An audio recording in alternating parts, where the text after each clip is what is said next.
La gente no quiere cosas raras. El problema de cierta sospecha en torno a la fortaleza de las instituciones en Argentina es en el centro de la opinión pública. Estamos ahora con Germán Lodola. Muchísimas gracias, Germán, por estar aquí. Germán es politólogo, doctor en ciencia política por la Universidad de Pittsburgh, profesor investigador de la Universidad de Itela y además, un dato que interesa mucho, desde 2017, entiendo, asesorás de alguna manera, sos la persona que forma o que contribuye a formar políticamente al conductor de televisión Marcelo Tinelli. ¿Estás así? Sí, es un poco así, sí. ¿Podemos describir tu rol de esa manera? ¿Armás el plan de estudio? Podríamos describir mi rol con Marcelo como, sí, una persona que lo introdujo, digamos así, en el mundo más formado de la política argentina y regional. Bien. Uno, según leí en algunos perfiles, en los medios de comunicación, el tipo de contenido que le propusiste a tu alumno, en tu carácter de profesor de ciencia política, es algo así como actores, instituciones y procesos. Sí, correcto. Vamos al tema de las instituciones, ¿no? Sí. Que es clave en este escenario político, porque una de las disputas de campo de batalla es quién está en mejores condiciones de proteger las instituciones de la democracia republicana y representativa en Argentina. ¿Qué tenés para decirle a un alumno que esté estudiando ciencia política hoy? Bueno, primero uno podría ponerlo en el contexto de la región, ¿no? Típicamente podríamos encontrar algunos países que, según el sentido común, respetan mucho el armado institucional y tienen partidos y procedimientos que canalizan a través de las instituciones históricamente. Uno podría decir Uruguay, Chile, son dos países, digamos, que dentro de la lógica del sentido común entran, y otros países que tienen procedimientos menos institucionalizados, dentro de los que típicamente se encuentra nuestro país. Y bueno, yo en realidad no creo que sea posible imputar, ¿no?, la hibridez institucional de Argentina a alguna fuerza política en especial. Hablas de hibridez, pero no de debilidad. ¿Eso es una diferencia importante para alguien? Es una diferencia importante, digamos. Sí, porque cuando decimos de debilidad estamos diciendo que las instituciones argentinas no resuelven los conflictos, y en realidad las instituciones argentinas han demostrado ser muy eficientes a la hora de canalizar conflictos muy agudos de la sociedad argentina, por lo menos del 83 en adelante. ¿No? Recién hablábamos del caso de Milán, y bueno, la institución argentina también llevó adelante los juicios a la Junta Militar, la revisión de los juicios por lesa humanidad en los últimos 10 años, y eso es institucional. Argentina tuvo 7 presidentes en una semana y se resolvió institucionalmente. Argentina tiene elecciones que son normales. Argentina tiene partidos políticos que no violan expresa y arbitrariamente esos principios democráticos. Entonces yo diría, uno puede ver que hay claroscuros en la política argentina, no solo en la dimensión institucional, también hay claroscuros en otras dimensiones del hacer cotidiano. Pienso, por ejemplo, en el mundo empresarial argentino, ¿no? Digamos, en América Latina también el mundo empresario ha estado muy complicado últimamente por causas de corrupción, algo que nosotros llamamos capitalismo jerárquico. Esto es la idea de que en América Latina tampoco hay una economía súper competitiva y que resuelve sus problemas institucionalmente. Entonces, típicamente cuando hablamos de instituciones nos referimos siempre a la política. Yo haría esas dos salvedades. Cuando hablamos de instituciones también hablamos de otras instituciones y de otros actores. Y en realidad cuando las instituciones argentinas estuvieron en peligro en los últimos 30 años se resolvió institucionalmente el conflicto. Bien. ¿Hay alguna, en este escenario electoral, hay algún planteo, alguna visión que dice, por lo menos parte del electorado, parte del modo en que la opinión pública procesa la disputa por el poder en este año en particular, plantea esta oposición entre populismo y antipopulismo, entre democracia representativa liberal y populismo? ¿Coincidís con esa descripción del populismo del lado del kirchnerismo y la democracia liberal representativa del lado de Cambiemos o el macrismo? Sí, pero voy a hacer una diferencia de naturaleza conceptual, ¿no? El populismo son muchas cosas. Y seguramente si nosotros vemos populismo aquí lo podemos identificar. Decimos, ahí hay un populismo, pero es difícil definirlo. El populismo tiene diferentes dimensiones. Hay una que es la dimensión económica, por decirlo de alguna manera, del populismo. Por ejemplo, tener políticas monetarias y fiscales expansivas. más. ¿No? Eso típicamente llamó la macroeconomía del populismo. Y ahí hablamos de, en todo caso, ideas económicas populistas. Cuando hablamos de una ideología populista, podemos hablar de la idea de la antítesis, ¿no? Del antagonismo, del enfrentamiento de clase. La CLO, por ejemplo, una expresión de esa dimensión ideológica del populismo. Y después hay un populismo político, que es el que me estás preguntando vos. Yo lo definiría como una relación más sui generis entre el liderazgo y los sectores populares. O sea, un populismo que significa que la intermediación entre el líder y los sectores populares, que son los sectores que van a ser movilizados políticamente, no está vinculada por un partido político programático. Entonces no tenemos el Frente Amplio, no tenemos el PT. ¿Qué tenemos? Hibridez partidaria, sui generis partidaria. Típicamente... Pero digo, ¿Cambiemos es populismo o no? No, yo diría, Cambiemos una estructura político-partidaria firme, ¿no? El PRO y sus socios electorales.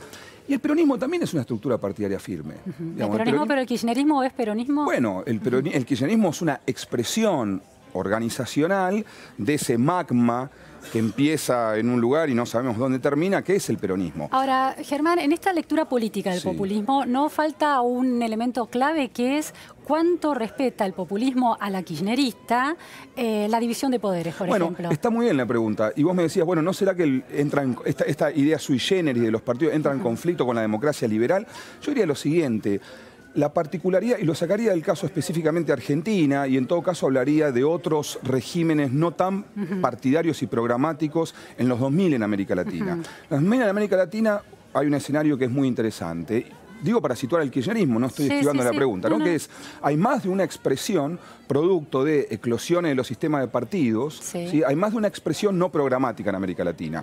Chávez, Evo Morales, en menor medida, Correa, en todo caso el kirchnerismo, que lo que han hecho esos movimientos es enfrentarse al statu quo. ¿Sí? Es modificar, por ejemplo, la ley de medios. La ley de medios es enfrentarse al sector mediático y tratar de regularlo a través del Estado. Esto es un enfrentamiento de poder. En ese enfrentamiento... Por haber perdido un enfrentamiento antes de poder entre Clarín y Néstor Kirchner. Es posible, pero lo que digo es, cuando en estos movimientos no programáticos llegan a instancias de conflicto, llegan en sociedades que tienen una particularidad. La sociedad latinoamericana es la sociedad más desigual del planeta. No es la más pobre, pero es la más desigual.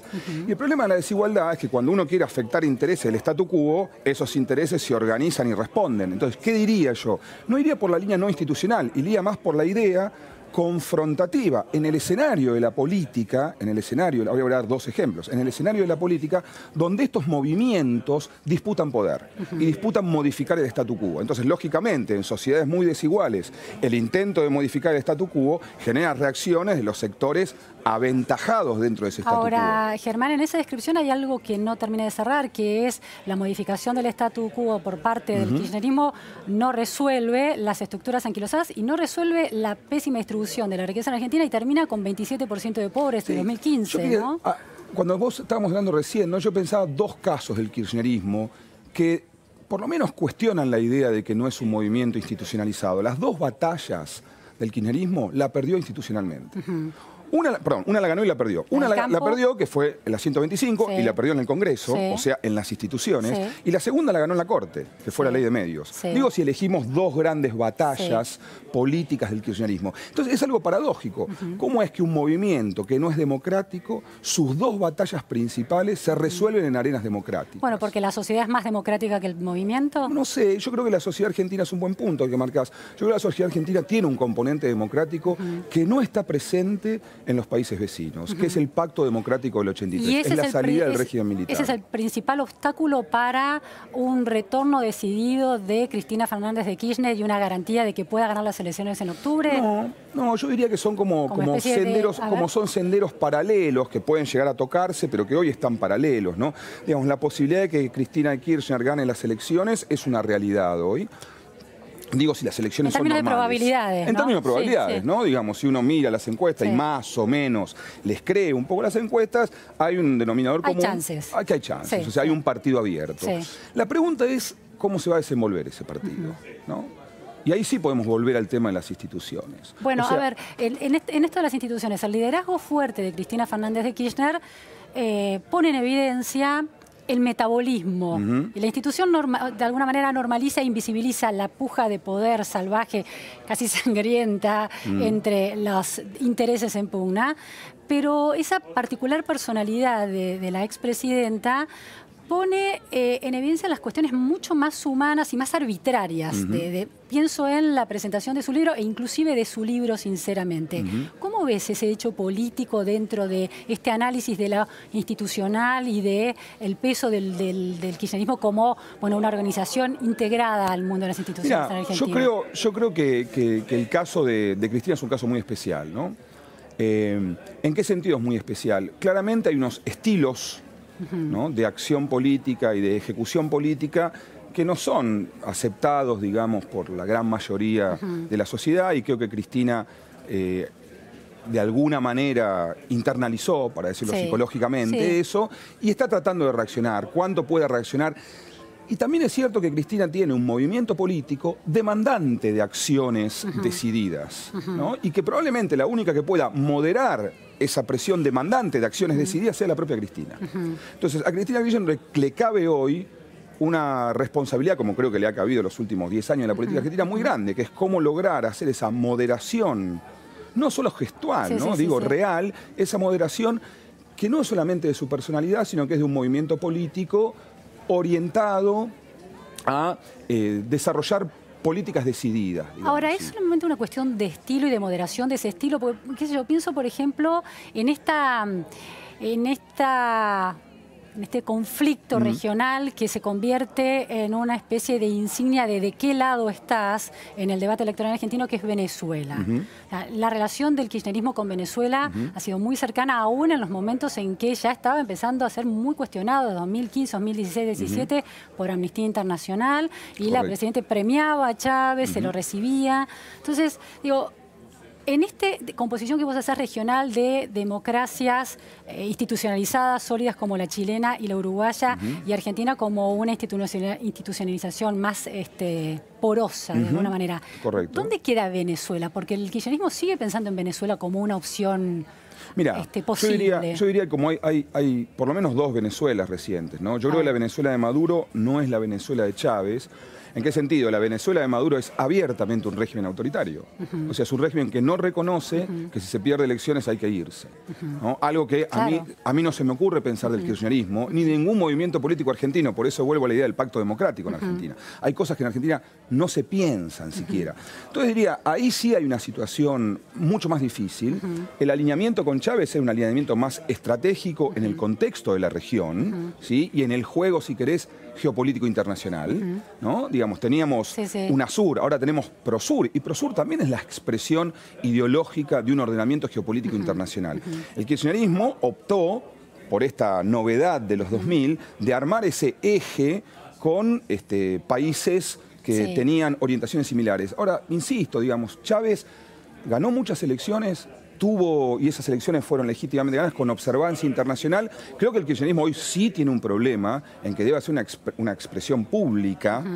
Sería bueno una expresión pública respecto del régimen de Maduro, ¿no? Pero no está sucediendo eso, y sería poco creíble que lo hicieran, ¿no? Porque las distintas personas, los distintos referentes del kirchnerismo que se expresan en relación a Venezuela lo defienden. Porque es compleja la situación venezolana. O sea, la situación venezolana no es simplemente mover a Maduro, ¿no? Hay coaliciones de poder. Está bien. Y hay jugadores. Pero no dudás en definirlo como un régimen autoritario, digamos. No dudo de definirlo como un régimen autoritario si por un régimen autoritario se entiende aquel que pierde no se va. Claro. ¿no? El que pierde no se va es un principio básico. Ese es el piso, ¿no? Ese es el piso. Y si lo sumás la crisis humanitaria. Bueno, la crisis humanitaria, hay países democráticos que son muy pobres, ¿no? Y les va muy mal también, ¿no? Pero lo que digo es, y hay países autoritarios que son muy ricos. La causa de esta crisis tiene que ver con, esta falta de piso democrático también. Yo creo que el caso venezolano es un caso que se va de las manos luego de que su líder en esta idea, digamos, de asociaciones programáticas sui generis en el medio. La muerte del líder genera un problema serio en Venezuela. Ahora, Germán... quería completar lo siguiente, digamos. El juego de los actores internacionales en Venezuela tampoco es democrático. O sea, es difícil encontrar en Venezuela un verdadero demócrata. Entonces, esto genera también problemas para los gobiernos reconocer a Guaidó, ¿no? Cuando el gobierno argentino u otros gobiernos reconocen a Guaidó, también tienen un problema. ¿Por qué? Porque Guaidó tampoco está electo democráticamente. Guaidó está complicando, jugando una relación con poderes internacionales que lo alientan Sí, en un caso a levantar a los militares y en otro caso a mover a los civiles. O sea, la situación de Venezuela es lo suficientemente compleja como para complicar una definición del kirchnerismo y también complicar definiciones de los gobiernos de turno, como el gobierno actual en Argentina. Bien. Está vinculado con esta cuestión institucional, que es la que más le pesa al kirchnerismo, el tema de la discusión sobre el Poder Judicial y la división de poderes, ¿no? Que desde el año pasado, antes del G20, primero fue la expresidenta la que lanzó la idea de la división de poderes como algo un poco anacrónico, y después la avanzada de las últimas semanas, Mempo Giardinelli, Zaffaroni, también hablando de una reforma institucional constitucional, y un Poder Judicial convertido en servicio judicial, casi como un servicio educativo que depende del Estado nacional o provinciales. ¿Qué piensa un politólogo que comprende la lógica del kirchnerismo y del peronismo cuando escucha estas cuestiones? No, yo lo primero que diría es que estamos enfocados en un tema que es más estructural, y yo diría que es un tema que hay una deficiencia y una deuda enorme de la democracia, que es resolver la vinculación entre la política y los servicios de inteligencia, mediadas por la justicia y más recientemente por los medios de comunicación, ¿no? ¿Qué quiero decir con esto? El uso, la matriz de vínculo entre la política y la justicia es una matriz que existió siempre en la Argentina postdictatorial, ¿no? Me puedo acordar de las servilletas de Corach, y vos te acordarás. Las servilletas de Corach son unos nombres de los jueces que el gobierno nacional sostenía que controlaba. La mayoría absoluta de Menem en la Corte Suprema de Justicia. Lo que estamos viviendo hoy, a mí me parece es de una gravedad, de una potencial gravedad institucional y política seria en Argentina. ¿A qué te referís? ¿A pretender terminar con el Poder Judicial? No, me refiero a este juego de idas y vueltas entre operadores políticos del gobierno y de fuera del gobierno y la justicia. Lo que ha pasado con la Corte Suprema de Justicia... Lo de Alberto Fernández hablando, amenazando a los jueces, por ejemplo. Sí, ahí la pregunta es ¿dónde termina la matriz de la amenaza y las relaciones y dónde empieza la sociedad civil? Yo, digamos, lo que veo, a mí las cacerolas no me conmueven, ¿no? Digamos, la presión de las cacerolas del otro día no me parece que sea un factor explicativo para... ¿Por qué cambia la decisión? ¿Por qué cambia la Corte? Digamos, definitivamente no. ¿Por qué digo definitivamente no? Porque la Corte toma un tema que es demasiado sensible para votar 4-1 y suponer que ese 4-1 no tiene consecuencias. Yo tengo mi... Sí, es el gran interrogante. Bueno, yo tengo mi suposición de por qué la Corte hace eso. ¿Por qué? Bueno, pero es una suposición, no tengo ningún tipo de evidencia. Yo creo que la Corte quiere actuar políticamente de manera responsable. ¿De manera responsable? ¿Qué quiere decir de manera responsable? La sensación de que podemos tener una elección no normal.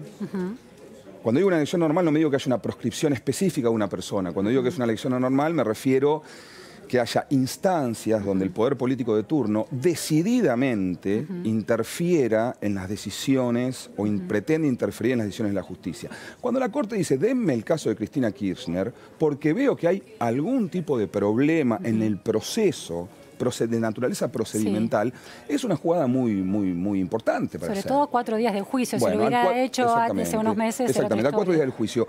En una votación de 4-1 que se resuelve en 12 horas pasa a ser 1-4, digamos, y el que perdió pasa a ser ganador. Bueno, a mí no me lo manifiestan unos centenares de personas en 3 o 4 barrios porteños, digamos. Lo que veo es que hay un juego medio perverso entre la política y la justicia, destinado a no llevar adelante un proceso democrático normal, ¿no? Y cuando digo procedimiento para impactar en las elecciones, bueno, decididamente. Entonces, uno puede pensar que la ¿Estás responsabilizando al gobierno en ese sentido? A mí no me parece bien que un ministro de Justicia cuestione la decisión de una Corte de Justicia. Yo no lo he visto esto en Argentina. Decididamente no lo he visto. Y la observancia que hace Garabano es una observancia directa. Es decir, eso no se puede hacer. ¿No? Y la figura de Alberto Fernández hablándole directamente a los jueces, advirtiéndoles que van a tener que dar explicaciones. Bueno, uno se imagina eventualmente si gana el kirchnerismo. Ahí tenemos, Luciana, no normalidad. Todo esto es no normalidad. Claro. ¿Se entiende un ex jefe de gabinete, ¿no? Es no normalidad. Es un ministro de Justicia interviniendo, un ex jefe de gabinete interviniendo. O sea, no es una instancia normal. Entonces, la preocupación, digamos, de aquí a 8 meses es que faltan 8 meses. ¿Sí? Y en estos 8 meses, las situaciones de anormalidad no deben ser situaciones muy extremas. Por ejemplo, el juicio, ¿se va a televisar o no se va a televisar? Ahora... ¿El juicio se va a televisar o no? Se va a televisar. ¿Cuándo fue la última vez que se televisó un juicio? 1988, el caso de la chica Morales en Catamarca. O sea, es anormal. ¿Se entiende lo que estoy diciendo? Bueno, televisar un juicio me parece que es transparentar ante la opinión pública un proceso, ¿no? Pero no es un procedimiento normal. Entonces, la situación, yo creo que la Corte dice, atención, la política y la justicia es una relación tan compleja que tenemos 8 meses de complejidad. Tomemos el caso más caliente de todos y veamos si podemos moderar esa intensidad. La respuesta fue, esa intensidad no se modera. ¿No? Germán, entonces, ahí me parece que hay una situación a prestar mucha atención. Germán, las cuestiones de corrupción que también pesan sobre el kirchnerismo y la primera causa se va a poner en juego este martes, por un lado es la debilidad de la fe kirchnerista en relación a las instituciones representativas, por lo menos en las expresiones que se han conocido, y bueno, las acusaciones fuertes de corrupción que involucran a la expresidenta. Eso se ha convertido en un asunto casi de credibilidad. ¿Se cree o no se cree en los cuadernos de las coimas? ¿Hubo corrupción en el gobierno kirchnerista? Yo lo que creo que hubo en el gobierno kirchnerista, yo no fui parte del gobierno ni de ninguna manera, digamos. No, yo creo que en el gobierno kirchnerista lo que no hubo fue una centralización, un control central de las acciones políticas del gobierno. ¿No hubo una asociación ilícita, decís vos? Bueno, es muy difícil, yo no voy a decir si la hubo o no, digamos. Es muy difícil además comprobar una asociación ilícita, ¿no? No, yo lo que creo es que hubo eso, no hubo una centralización en el control. Por lo tanto, hay muchos, cuando vos no centralizás y liberás, digamos, ¿no? Es decir, bueno, hay muchos conatos, hay otros que no. Hay unos conatos, ¿no?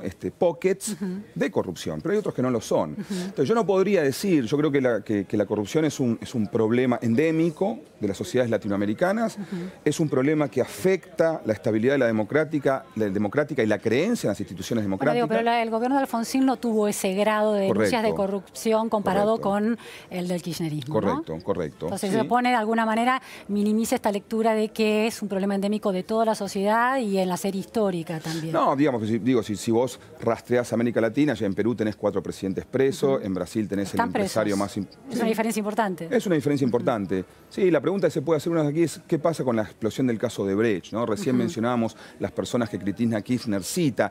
Y el caso de la obra pública es un caso complejo. ¿Y por qué es complejo? Porque no hay muchas empresas que hagan obras públicas estructurantes. Entonces son siempre más o menos las mismas, digamos. Entonces ahí, ese vínculo entre la política y el financiamiento espurio de la política, en la medida que no está centralizado, es difícil de controlar.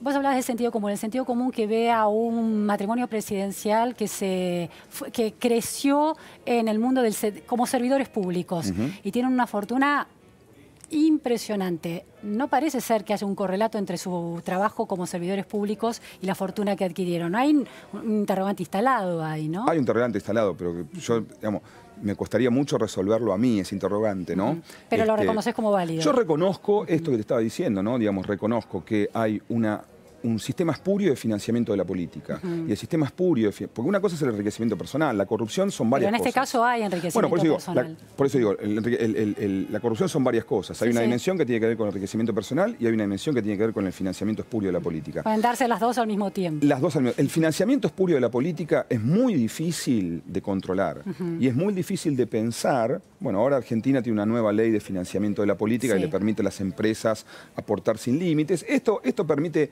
hacer una trazabilidad de la bancarización de los aportes, pero hay un manto, digamos, bajo la alfombra que es difícil saber cuánto es el volumen. Sabemos un poco más los mecanismos de esa operatoria. Ahora, esa operatoria se da a lo largo y a lo ancho del territorio, independientemente de las características políticas del gobierno. Lo que quiero decir es el financiamiento de la política espurio a través de los sobreprecios a la hora de construcción es el fenómeno político de la corrupción en los últimos 15 años en América Latina. Esto quiero decir. Bien. Últimas dos cuestiones. Marcelo Tinelli, ¿podría ser un candidato a la provincia de Buenos Aires por el kirchnerismo? Bueno, es una respuesta que tendría que dar Marcelo, ¿no? Yo creo que Marcelo no está pensando en una candidatura, no significa que no lo pueda hacer. Me parece que tiene una visión un poquito más macro de la situación, ¿no? Sus apariciones públicas de hace 2 o 3 semanas, tratando de darle fortaleza a un espacio político a través de vincular a algunos de sus referentes principales, me parece que es más enfocado a eso. Es difícil hablar de candidaturas, ¿no? Porque si nos ponemos a preguntar ahora y decimos, bueno, armemos las candidaturas a presidente. No nos vamos a poner de acuerdo si Macri va, no nos vamos a poner de acuerdo si Cristina va, no nos vamos a poner de acuerdo si hay un candidato de Alternativa Federal. En ese contexto, la candidatura de una personalidad que no es ajena en el sentido de su interés a la política, pero que no ha tenido una historia en la política, es menos demandante, ¿no? Por lo tanto, no sabría decir si la posibilidad de esa candidatura es real. Lo que sí digo es que Marcelo está trabajando políticamente porque tiene interés en contribuir de alguna manera. Y última cuestión, el kirchnerismo parece haberse quedado un poco solo, ¿no? Los peronistas alternativos, racionales, federales, no están con muchas ganas de ser parte de ese polo. Desarmado. Sí, yo creo que es la pregunta, es una de las grandes preguntas de esta elección, ¿no? Digamos, ¿en qué medida el kirchnerismo va a expandir la foto del martes pasado, ¿no? Digamos, con lo que está haciendo, ¿te parece que la va a poder expandir? Yo creo que hay una instancia que tiene que ver con una negociación con los gobernadores, que es la negociación que falta, ¿no? Entonces la pregunta es, ¿qué desean los gobernadores? Los gobernadores prefieren tener una coalición con Cristina y tener una Cristina fuerte presidenta, prefieren esperar y tener un Macri débil presidente, es difícil saberlo, prefieren, lo que no creo que haya es una decisión de los gobernadores colectivamente de nominar a un candidato. Bien. Por lo tanto, las conversaciones son cruzadas. Bien.